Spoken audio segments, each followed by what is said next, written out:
भिवंडीत डॉक्टरांच्या हलगर्जीपणामुळे रुग्णाचा मृत्यू झाल्याचा आरोप करत नातेवाईकांनी रुग्णालयात गोंधळ घातला। मृत्यूला डॉक्टर आणि रुग्णालय जबाबदार असल्याचा आरोप यावेळी नातेवाईकांनी केला। राहनाळ गावात राहणाऱ्या 35 वर्षीय नितीन विश्वनाथ वाघमारे यांच्या छातीत दुखू लागल्यानं अंजूर फाटा परिसरातील नोबेल मल्टी स्पेशालिटी हॉस्पिटलमध्ये रात्री त्यांना दाखल करण्यात आलं। तेथील डॉक्टर अफात खान यांनी त्यांचा टुडी इको काढला, परंतु तो नॉर्मल आल्यामुळे डॉक्टरांनी एंजिओग्राफी करायला सांगितलं। त्यामध्ये छोटा ब्लॉकेज असल्यामुळे तो काढण्यासाठी इंजेक्शन आणि गोळ्या देऊन ते ठीक करण्यात येईल असं सांगितलं। कुटुंबीय औषध आणायला गेले असताना डॉक्टर अफात खान रुग्णावर उपचार न करताच निघून गेले आणि रुग्णाला अतिदक्षता विभागात हलवलं। या ठिकाणी डॉक्टर देवयानी पाटील यांनी त्यांना इंजेक्शन दिलं, पण यानंतर रात्री नितीन यांची प्रकृती अधिकच खालावली आणि त्यांना रक्ताची उलटी झाली। त्यानंतर सकाळी नितीन यांचा उपचारादरम्यान दुर्दैवी मृत्यू झाला। नितीन यांच्या मृत्यूनंतर त्यांच्या नातेवाईकांनी रुग्णालय परिसरात गोंधळ घालत रुग्णाच्या मृत्यूला रुग्णालयातील डॉक्टर आणि रुग्णालय प्रशासन जबाबदार असल्याचा आरोप केला। तसा तक्रारी अर्ज देखील स्थानिक नारपोली पोलीस ठाण्यात कुटुंबियांनी दाखल केला। त्यानंतर पोलिसांनी रुग्णालयात येत मृतदेह शासकीय उपजिल्हा रुग्णालयात शवविच्छेदन केलं असता मृतदेह न्याय वैद्यकीय तपासणीसाठी मुंबईला पाठवलाय। डॉक्टरांना चौकशीसाठी पोलीस ठाण्यात नेण्यात आलंय।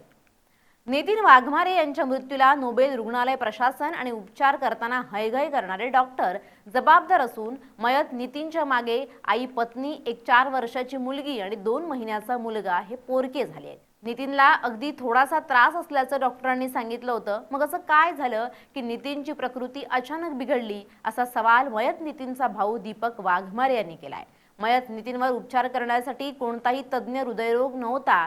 त्या ठिकाणी नितीनच्या मृत्यूला जबाबदार असणाऱ्या डॉक्टर रुग्णालयावर कठोर कारवाई करावी अशी मागणी त्यानं केली आहे। आम्ही विचारलं मॅडम की भाऊ माझा एकदम व्यवस्थित आलेला होता, छोटासा ब्लॉकेज आहे, तुम्ही एवढं मला काय सांगताय, एवढं काय झालंय त्याला, तुम्ही एवढं हे सांगताय। त्या आम्हाला व्यवस्थित त्याचं उत्तर देत नव्हत्या, ट्रीटमेंट काय झाली हे व्यवस्थित सांगत नव्हत्या। तिथे ना कुठला कार्डिओलॉजिस्टला डॉक्टर होता, ना स्पेशलिस्ट नव्हता, काय नाही, हे स्वतः त्यांच्या मनानेच विलाज करत होत्या। एकही तिथे हे नसताना व्हेंटिलेटरवर घ्यायचं म्हणून आम्हाला विचारलं। व्हेंटिलेटरवर घेण्यासाठी 5 मिनटं बोलून 10 मिनिटांनी आम्हाला फोनवरनं कॉल करून सांगता की तुमचा पेशंट गेला, ICUमध्ये या। डायरेक्ट माझ्या भावाची बॉडी आमच्या हातात दिली की त्याचा मृत्यू झाला म्हणून सांगितलं आम्हाला। आमची मागणी, आरोप हाच आहे माझा की ज्या कोणी डॉक्टरनी त्याची इलाज करण्यात हलगर्जीपणा केला त्या डॉक्टरांवर पूर्णपणे कारवाई झाली पाहिजे। माझ्या भावाला न्याय भेटला पाहिजे।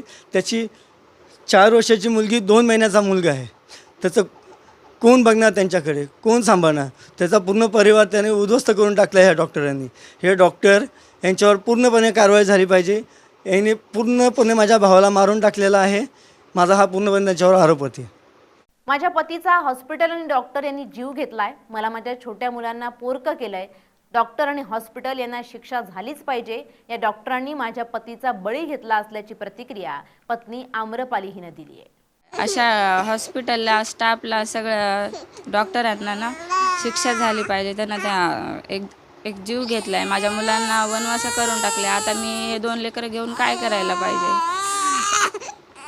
माझी एक छोटी मुलगी आहे 4 वर्षाची आणि हा छोटा मुलगा आहे। यांना पोरकं करून टाकले ह्या हॉस्पिटलवाल्या लोकांनी, सगळ्यांनी, डॉक्टर लोक आणि तिथला स्टाफ एकदम निष्काळजीपणाने त्यांची ट्रीटमेंट केल्यामुळे त्यांना मारूनच टाकलेलं आहे।